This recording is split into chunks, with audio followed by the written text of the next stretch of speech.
咁今日喺度示範咧就係個煎東倉魚。咁啊英倉咧有大有細嘅，越大條就越貴。咁但呢啲啊大概係14兩至1斤重到咧。你去買倉魚嗰陣時咧，佢會同你劏埋㗎啦，去埋鱗、去埋腸，嗱個腮都去埋㗎啦嚇。咁我哋翻到嚟咧就執佢。我哋都要執佢咧就翻手。我哋睇下佢有冇嗰啲漏網之魚啊，或者打漏咗啲鱗啊，咁啊因為自己食啊嘛。如果你打漏咗鱗，咪刮翻佢啦。首先我哋通常就咁樣切開佢，咁我哋將個頭咧破開佢兩邊，因為倉魚嗰度好咧，佢係軟骨嘅，煎咧就斜斜地一片片咁樣去，好易切嘅，切一切啲鰭位佢，個人唔好要，咁就開多件，放咗落去。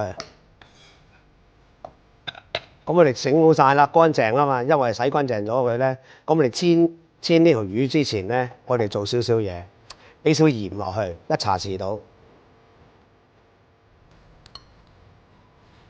大概係醃佢15分鐘到。一陣咧要沖翻水佢個喎，因為我哋正話1茶匙鹽咧係好鹹個喎。醃魚嗰陣時，我哋切啲葱花，粗少少都唔緊要嘅葱花。咁我哋煎嘢之前咧，嗰啲魚咧就要洗翻佢咯喎，洗翻佢隻件。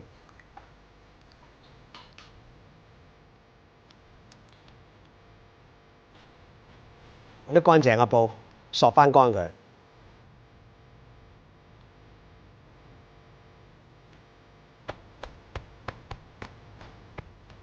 咁我就放翻佢落去。咁我哋煎魚之前咧，等隻鑊，而家我哋將佢嗱，我哋逐嚿魚點少少生粉落去，即係拍少少喺度。咁你煎落去咧就好煎好多噶啦。咁佢又易起焦啊！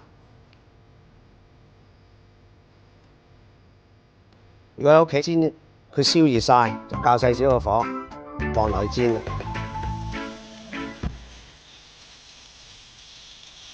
嗱，我哋啲魚咧一次過放唔晒佢落去喎，點算咧？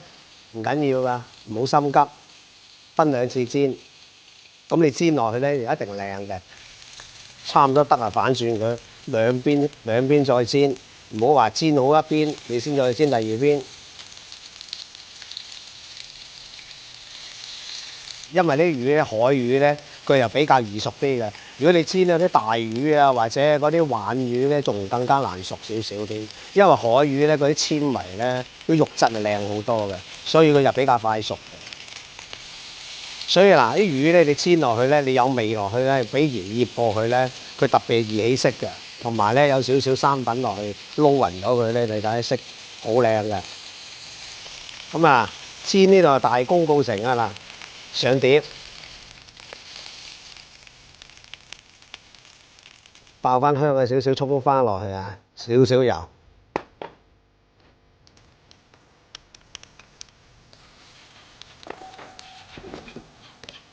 咁我哋放翻佢落去。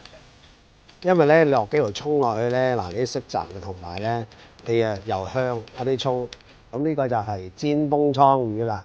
我哋可以配豉油，或者你可以配啲沙律醬啊，先雜果落去一齊落去點嚟食都冇問題嘅，又乾身又香口。